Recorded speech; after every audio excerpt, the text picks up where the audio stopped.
Well, hello, everyone. Welcome back to CEO Growth Talks. I'm your host, Pete Hayes.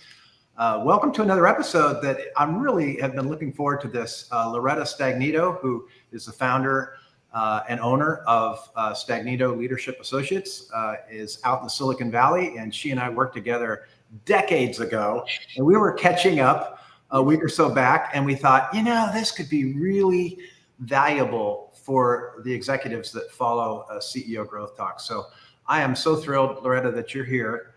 And you've been in the Silicon Valley forever. What is that? What is that like? What's the Valley now, and how would you compare it to decades ago, when pre-internet and everything else? Yeah, I guess internet's been around a bit, but still. Well, what transitions have you seen? What's interesting is when I think about when I started, I always talk about how I started in the Web 1.0 world, because the internet didn't really exist. And a lot of the technologies that I helped introduce in that Web 1.0 world were things like voice over the internet and online photo sharing, and things that are just so common to us today, were things that I actually introduced. And so the Valley was super exciting at the time because all of this stuff was just coming out, and it was really exciting. Now, in fact, I was just thinking about this the other day. Now I liken it to, we're sort of going through the same thing again with AI, right? So it's almost the same. Except this is bigger. This is way bigger, right? Yeah. But it was the same thing in terms of excitement. I mean, when I was literally, there were technologists that were creating things, and venture capital was giving them money and saying, boom, now you're the president of a company.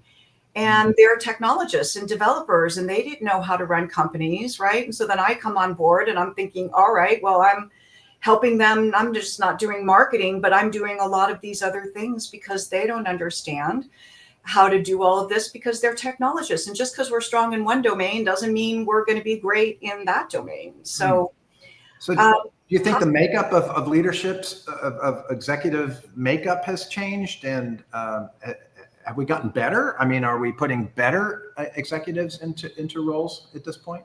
I think we are now, because the industry's been around for a while, right? So what became executives at that time, they didn't know how to run high-tech companies because there were no high-tech companies.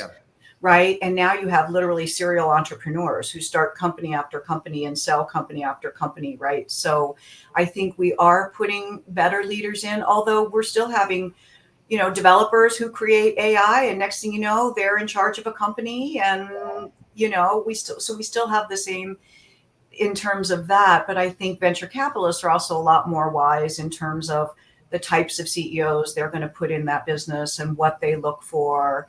So I think that has changed, and that's been helpful. And the other thing I see is a lot more female CEOs and a lot more female tech leaders, right? Which is really where I'm really excited about, because there's so many more female leaders that are creating companies and going out and getting finance. And I think women are also recognized as really good leaders as well. So that's where I think it's changed.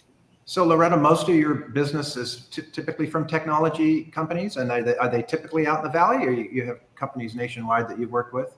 I myself, I had a really great opportunity to be able to get involved with a healthcare company here. And so I did technology, I did healthcare, but the healthcare company was a really different model, where we literally had an executive, and I coached that executive in some cases for 15 years. And, you become like, you would coach them, and then you're a coach to their staff, and then you're doing group coaching, and then you're doing team development and all of that. So it was a very different model than I think most coaches go to, but it was also amazing to me because, it was a different industry, and I worked in an organization, and I still have clients there that they were heavily matrixed, all over the country. And what I would say is, when I worked in technology, I would tell my husband, oh, I'm going to go play with the kids today. And when I worked in healthcare at this organization, he'd be like, oh, I'm going to go play with the adults today. And I think it's different, because in technology, when you do change management, it's 0 to 100. I'm like, boom, okay, guy, is there a process? Oh, whoa, are we going to do anything here? Right. And when you worked in the healthcare, it was process, performance. And so the difference between really high tech, and that has not changed. I think literally over the 20 years, the way startup ran when I was in a startup versus the way startups have run over the years when I was coaching startups, especially in tech. I don't think a lot of that has changed. It's fast. I think it's what do they say, a medal of honor to be overworked and, sleep under your desk and all those things. None of those things have changed, honestly. So one of the things that got my attention with your work is, as I think of executive coaches as often being a coach to the C-suite. And I know your bread and butter may be a level below or below that. So mid-level executives, because you've seen that things can break there and that they require attention. But so you work with companies of different sizes, but smaller and startups are not uncommon. But what for a business, just say a founder owner business of maybe 30 million in revenue, they have some layers and they may have problems that maybe they're not thinking about. I could solve this, or I could address a concern. Are there things that they should be literally looking for? And I'm just kind of jumping right in, but yeah, what should executives, what should CEOs and their team be looking for at that next level? Because I think sometimes you let things fester when you just punt people. right. And you go, well, now we got to spend 6 months to find that new head of engineering or whatever it is. What should they be looking for that leadership coaching can help address? I think that we make the assumption because they're really good at a manager level or they're a good engineer or whatever, that they can naturally progress. And so we promote them or we put them in there, but we don't develop them. We don't step back and say, well, what are actually the skills that you're going to actually need? And so, self-starters will be the hamster in the treadmill and they'll be doing all the work and they'll be able to figure it all out. Or not. And then what I'm finding particularly, that's the mid-level leadership. If you think about below the C-suite, right? They're the intermediary between the C-suite and the individual contributors. They're the one that talks to customers. That's the one that execute the company's strategies. They're the ones that are responsible for keeping teams motivated and all those things. And so we put people who we think are good leaders in that spot and we're like, ready, set, go. And they're responsible for doing all these things. And yet they don't really give them the right kind of training or the right leadership. And if you think about yourself as a CEO, like what helped you, did you have mentors? Did you just learn it all on your own? How did you do it? And we don't really intentionally develop people. So I think what I see is that that CEO, the C-suite, if they're going to build that, succession plan, they also have to think about what are the skills that are necessary at that level. And I think that, the what you do is table stakes, right? Those are the technical skills that you're in the door because of that. It's how you do it is where the real growth comes. And it's a lot different when you're at that level and you have to start leading differently, if you will. So the soft skills are important, right? And you have to train people for that. So I think being able to step back and saying, what are the skills that are necessary to be in the C-suite? How do I train them? At what, and give them support. And what I find working at this level, Pete, they're like all over it. They show up to meetings, right? So so it sounds like, I was saying, well, what are the symptoms? But you're saying, boy, if you're going to move somebody to another level, don't assume they're coming in with the how skill set. Get in front of it. Exactly. So that's one thing. But how often are you brought in when they've made that move and things are rocky? That's why I'm brought in. Okay. Because we move and things are rocky, right? And we have to take a step back and say, wait, become self-aware, figure out what are the issues, or because a lot at this level, they're doing all these things. They're doing all the things that we talked about, talking to customers and managing their staff and managing teams and then they go up for a promotion and they said, well, you're doing all these things great, but you're not doing this stuff. Well, how did I know I was supposed to be doing that? And how do I do it now that you're Can you give me an example, kinds of things that they should be doing that they're not? Yes. For example, just managing stakeholders, right? Because the idea is if I do good work, everyone will notice. Well, to get promotions or to get into the C-suite, it's just not between you and me as my boss anymore. 5 other executives or 10 other executives, or sometimes big companies put you in front. If you're just going to be promoted to a director, they put you in front of a whole staff and they interview you. And, so you have to know how to manage those stakeholders. I would almost say it's like working, how you say I'm working in the business and on the business. Most leaders at that level work in the business. I'm getting my work done. I'm executing. And when I come up for promotion, see, I did all these things, right? And instead they should be working on the business, meaning, what do I need, stakeholder, in order to do this? Or, what are my blind spots and how can I be doing this better? What are the 2 or things that I need to be doing to be able to tweak the way I, some of my practices so that I can build my culture better? All of those things. Well, either we learn to figure it out ourselves or we get there and then we fail. And then people tell us, well, you weren't doing this or you weren't doing that. And then you say, well, can you give me some specific examples? Well, no, you just haven't been doing it. So yes, that's why I say get ahead of it, because, and even throughout the years when I would be doing 360s and I would say things like, how great of a leader are they? I'd have leaders say to me, they're not a good leader because no one under them has been promoted. So just because they're really good, what have they done to promote other people, in front, behind them? And if no one's been promoted under them, then would I really question whether they're a good leader? Mm-hmm. So yes, we don't think about the people piece of it. It's about the work and meeting the goals and can they get stuff done and how much can they take on and this and that. And in the meantime, that level is like the duck in the water. You don't, underneath, they're just like doing this, but they're trying to just keep it, like I know what I'm doing, but underneath they're struggling because they don't have the support that they need. So I know too much, right? Because I know that you're qualified to do this work, and you've been doing it for a couple of decades now. Yes. On 2 things, because of decades before you've been in dysfunctional organizations, and then on the book side, you've also been certified in various coaching capabilities. So you've got the scar tissue and the certifications.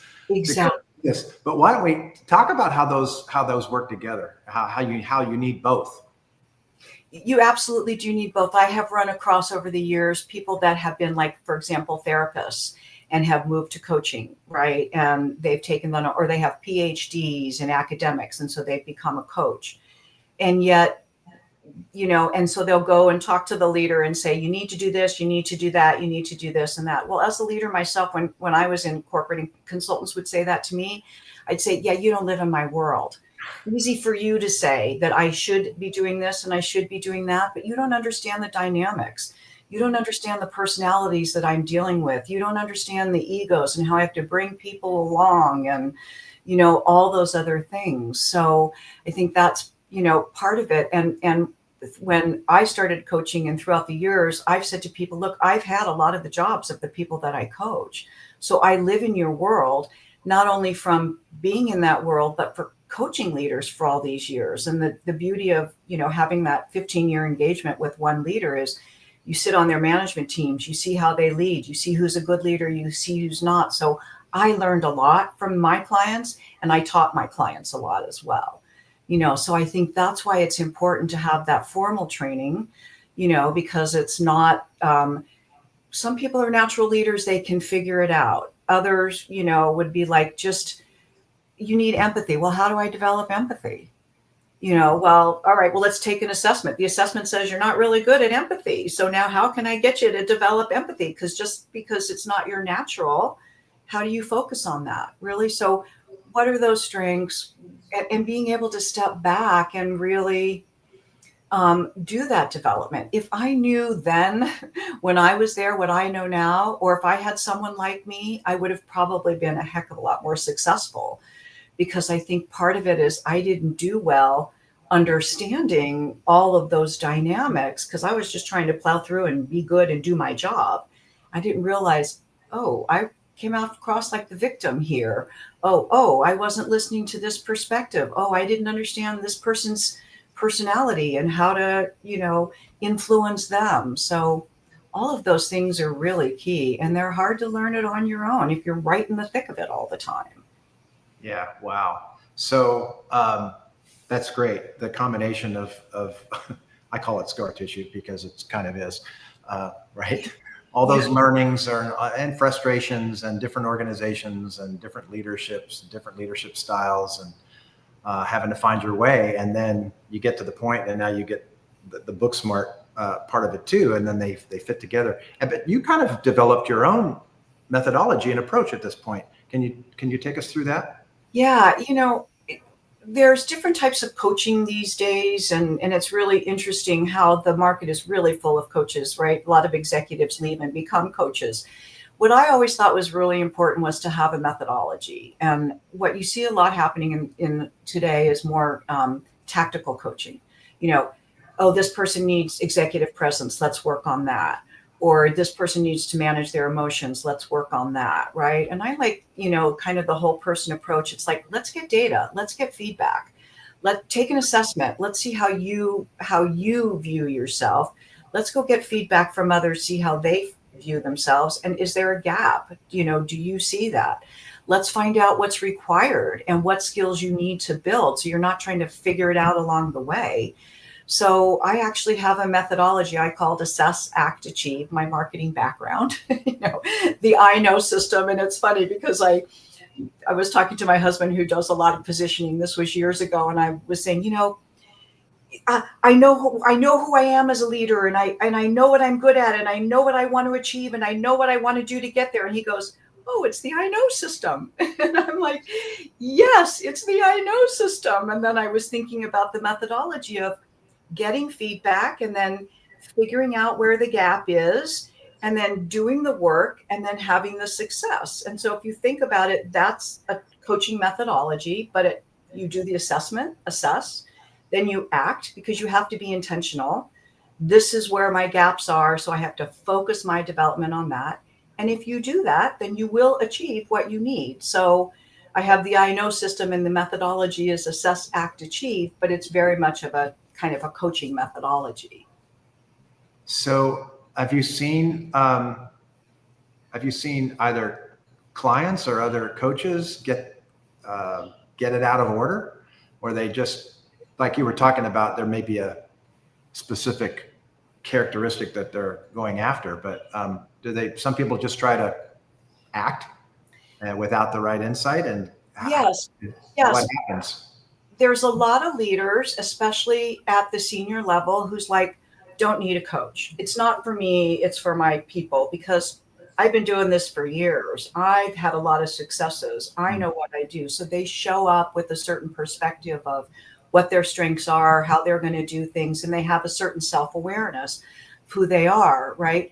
But if they don't go back and see if it maps to how other people see you, right? You may have some blind spots because you think, I've been doing this, I've been successful, I don't need this. But then you go talk to others who say, well, they don't really know it, but man, are they a bully when they're stressed, and you don't see that because it's just the way you do business. And so I think it's really being able to, at any level, be able to assess, how do other people see me? And, do they see me as a good leader? And if I go ask them, and then I get in their perspective, I'm building relationships because they're asking me, they care about me, even though you're the leader and I'm not. So I think really being able to, at all levels, being able to understand where are those gaps and how do I constantly do other people. And this is why it's really hard to build self-awareness, I think, for leaders at a certain level, because they do think, don't need it. Been there, done that. I've been successful. Yeah.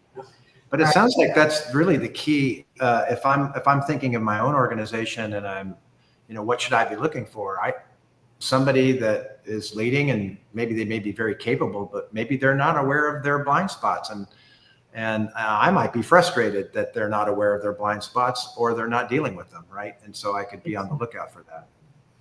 I just heard a really great keynote from Adam Grant, and he's a organizational psychologist, publishes a lot of books, and he talked about having a challenge network. Go find your challenge network. Go find people that will say to you, you do this really well, but you really need to work on this, and that they're doing it because they care about you, and they're going to be your challenge network because they're going to tell you the truth. And those are the people that you should have. People that tell you good stuff, but you should also have people that tell you, you don't do this well and you really need to do this.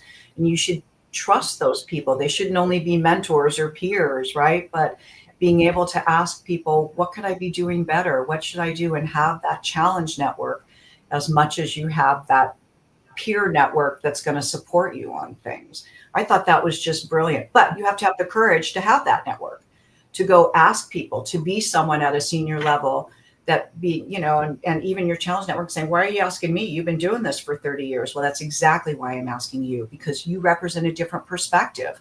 You might be 30 years younger than me, and I'm not aware of how this perspective is dealing with it because I have a blind spot to that. So I think how often do you think we get it wrong as business leaders, that we say, not getting what we really need out of that person's organization. Maybe they're not building leaders. And how often do we miss it? I mean, how often do we say, time for a new leader? Do you have any thought on that? Yeah, what I do is I see two things. Either I see someone thinks they're really good in this domain, so the leader promotes them, and then they're just not cutting the mustard. They're not doing what they need to be doing. So they're like, all right, gee, I thought they were this, but now they're that, right? And that's it. So, and they don't step back and really take the time to say, well, why were you good in this domain? And why did I think you were here? Maybe you had good leadership agility, but what do I have to teach you that you don't know? Because maybe you were an engineer and a great engineer. That doesn't mean you're going to be a great leader. So I either see that, or what I do see is they bring in the leader and they're so convinced that this person is going to do the right thing, or they're so convinced they can get there. And I always say to leaders, time box it. I love the fact that you're going to spend the time to really figure out if you can grow this person, to really figure out if this person can meet it. But it's like when we have kids and we know that I know that kid has that potential. I just know it. And then at some point in time, they're either not interested in it, and they have the potential, or you think they have the potential. So what I do is I see that they wait too long, and they're just so hopeful. They're so hopeful, and that person just can't get there. And so instead of saying not the right fit, I really do think you should move on, but I'm in integrity because I tried it. I really worked with you. We did some things, and now I'm convinced that this is not the right place or the right. So I see it both ways, either too late or too much time waiting for them to do it. So let's say you've been brought in and there's hope, right? You're working with somebody, they're on their way. Is there okay, well, now I've got them to here, and then it's basically you've got them launched? Are they on a journey? Do you check back in with them, or what does it look like?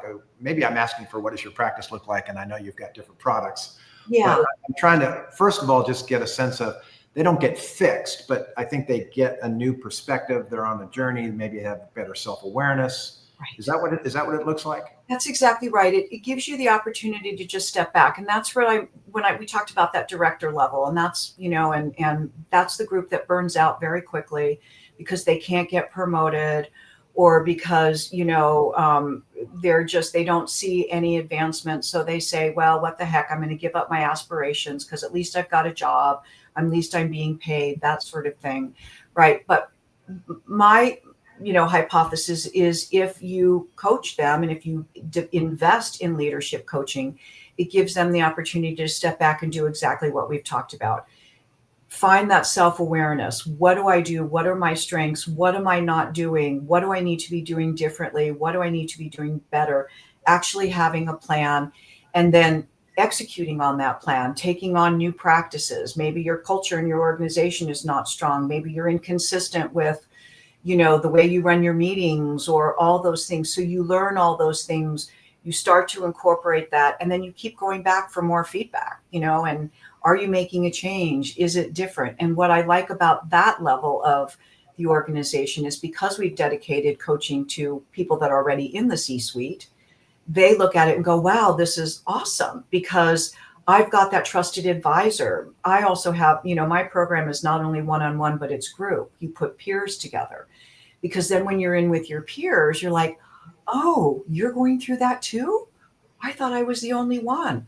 Oh, wow. So you can really work on an organization's effectiveness when you have a peer team that you're working with. And that's one of your, I think that's one of your offerings that makes you a little bit different. Exactly, right? Because mine, the newest one is a 3-month introduction to group and peer one-on-one and peer coaching for that level, because likely they've never had coaching in some way. And so just the opportunity to have a coach and to talk to someone even for a short period of time and go through the methodology of doing an assessment, getting the feedback, and then working with the coach that says, here's the areas you need to work on. And then teaching them, now go talk to your manager about that, and giving them the tools to talk to the manager, saying, here, this is what I aspire to, because those development conversations don't happen until it's time for promotion. But if you can be having those conversations with your leader all along the way and saying, I do aspire to be in the C-suite, I do want to get there. Now my leader knows that. So they're taking you under their wing, but you have to drive that. I think so many times we think at that level, I'll just work really hard and I'll meet all my objectives and they'll do it. No, your manager's busy, your leader is busy. But if you show up and say, I need you to help me with this, and I want all these things, and advocate for myself in conversations, more than likely they're going to start looking at you as you're one of my high performers. And now I'm going to start, moving you along. So really teaching them how to do that. And the peer is important because at the end of the program, I go away, but now you have someone that can be in your organization that can be a trusted advisor to you, that you don't have to worry about, if I have this conversation, they're not going to think I'm competent. Or if I have this conversation and tell them I'm emotional, they're going to say, oh, they're too emotional, I can't promote them.